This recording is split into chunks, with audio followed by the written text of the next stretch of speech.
माझी आई अशी नव्हती. नव्हती माझी आई अशी.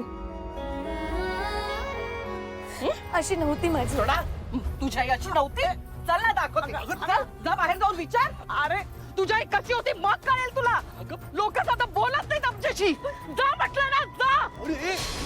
लोकांच्या नजरात टोचतात. तुझ्या आईमुळे ना समाजात मान खाली गेली आमची. आणि म्हणे माझी आई तशी नव्हती.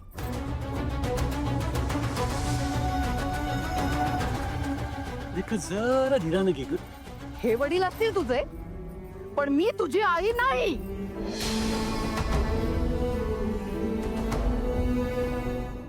निशी आणि नमा माझ्या मुली आहेत.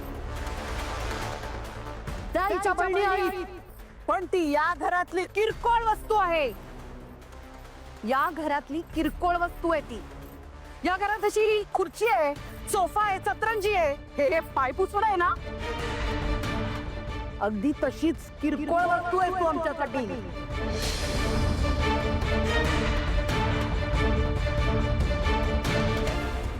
तुला बोलता येतं, पण जास्त बोलायचं नाही. कान आहेत, पण इथे तिथे कान द्यायचे नाही. चालता फिरता येत असेल, पण जास्त माच करायचा नाही. स्वतःची लायकी ओळखून राहायला शिक या घरात. तू सुद्धा.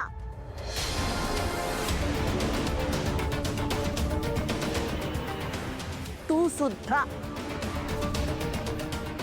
कारण हे घर माझं आहे आणि मी जिवंत असेपर्यंत या घरातला तिचा अधिकार तसाच राहणार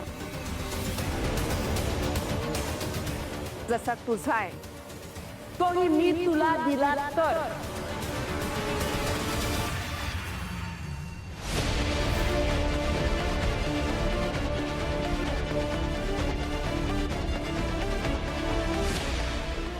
मम्मा चल. चल गा. आई हिच्या सावलीला जरी उभी राहिलीस ना तर गाठ माझ्याची आहे.